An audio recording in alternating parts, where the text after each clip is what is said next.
Assalamualaikum warahmatullahi wabarakatuh. Di sini saya Siti Rofatul Janah akan menjawab soal UAS dari mata kuliah Filsafat Pendidikan Islam. Soal yang pertama yaitu, apa itu filsafat pendidikan Islam? Secara bahasa, filsafat sendiri berasal dari bahasa Yunani yaitu filosofis yang terdiri dari dua kata. Kata pertama yaitu philia atau philo yang berarti cinta, suka atau senang. Kata yang kedua, sophos atau sophia, yang artinya kebenaran atau kebijaksanaan. Menurut istilah, filsafat adalah suatu ilmu yang di dalamnya terdapat aktivitas atau kegiatan berpikir yang dilakukan oleh manusia secara mendalam dan sungguh-sungguh untuk mencari sebab musabab atau hakikat kebenaran tentang segala sesuatu yang ada dalam ruang lingkup pengalaman manusia. Pendidikan sendiri berasal dari kata didik dan mendidik. Secara bahasa, mendidik berarti memelihara dan memberi latihan atau ajaran. Menurut istilah, pendidikan merupakan suatu usaha untuk membimbing dan mengarahkan peserta didik agar dapat tumbuh dan berkembang secara optimal, agar menjadi pribadi yang mandiri dan bertanggung jawab. Sedangkan filsafat pendidikan Islam adalah pembahasan tentang hakikat kemampuan seorang muslim untuk dapat dibina, dikembangkan, dan dibimbing sehingga menjadi manusia yang seluruh pribadinya dijiwai oleh ajaran Islam yang bersumber dari Al-Quran dan Hadis. Kemudian soal yang kedua yaitu, apa manfaat mempelajari filsafat pendidikan Islam? Yang pertama, untuk membantu pembentukan akhlak yang mulia. Islam menetapkan bahwa pendidikan akhlak adalah jiwa pendidikan Islam.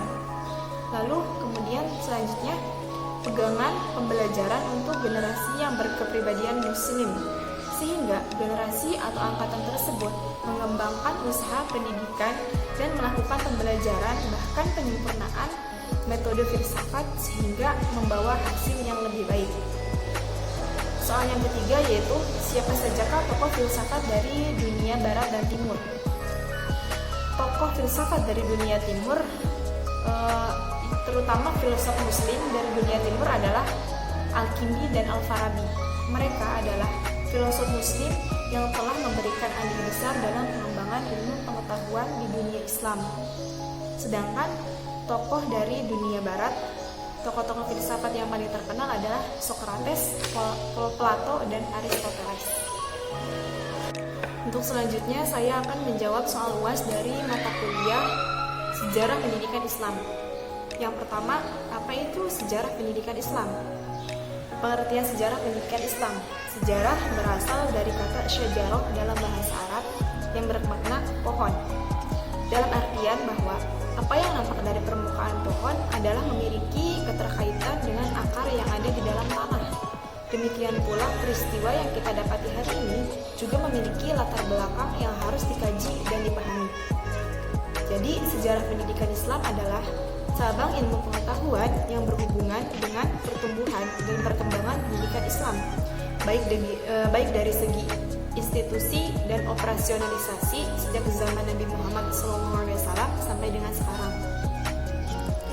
Yang kedua yaitu, bagaimana pendidikan pada masa Rasulullah dan mengapa di awal dakwah yang dilakukan harus sembunyi-sembunyi. Sistem pendidikan dan pengajaran Islam sudah dibangun sejak Nabi Muhammad SAW menerima wahyu. Rasulullah adalah guru pertama bagi umat Islam. Rasul mengajarkan ayat-ayat Al-Quran dan hadis tersebut sebanyak 3 kali kepada para sahabat sehingga para sahabat bisa menghafal dan memahaminya. Menurut sejarah, Nabi juga mengirimkan beberapa orang penduduk Mekah untuk mengajarkan keterampilan menulis kepada penduduk Madinah. Nabi SAW juga mengirimkan guru untuk mengajarkan Al-Quran dari kalangan sahabat. Namun, kegiatan belajar pada saat itu belum dilaksanakan dalam sebuah lembaga pendidikan yang terorganisasi seperti sekarang. Kegiatan belajar pada masa awal kekuasaan Islam dilakukan di masjid-masjid dengan cara membentuk kelompok-kelompok kecil yang disebut dengan halaqah. Halaqah merupakan sistem belajar dan mengajar tanpa menggunakan kelas, bangku, meja, dan papan tulis. Sistem halaqah ini mempunyai pengaruh yang besar dalam sistem pendidikan dalam sistem pendidikan modern dengan nama pendidikan dewasa. Bahkan, para pelajarnya pun tidak menggunakan sistem baca tulis, melainkan hanya dengan sistem hafalan. Tulisan hanya dipergunakan untuk menulis Al-Quran, sedangkan hadis Nabi tidak dipergunakan.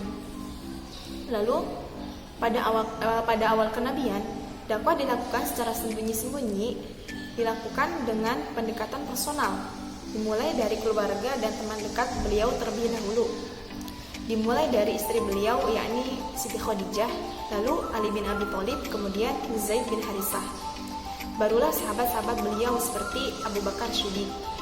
Nabi Muhammad SAW dakwah secara sembunyi-sembunyi bukan karena takut oleh kaum kafir Quraisy, akan tetapi beliau belum diperintahkan Allah untuk berdakwah secara terang-terangan. Selain itu, dakwah secara sembunyi-sembunyi merupakan strategi dakwah Nabi.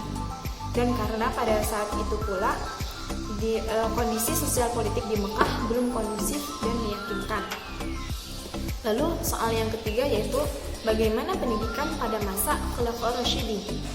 Pendidikan pada masa Khulafaur Rasyidin dibagi menjadi 4 periode, yaitu pada masa Khalifah Abu Bakar Siddiq, Khalifah Umar bin Khattab, Khalifah Utsman bin Affan, dan Khalifah Ali bin Abi Thalib. Pendidikan Islam periode Abu Bakar sama dengan pelaksanaan periode Rasulullah, baik dari segi materi dan lembaga pendidikannya. Lalu periode Khalifah Umar bin Khattab.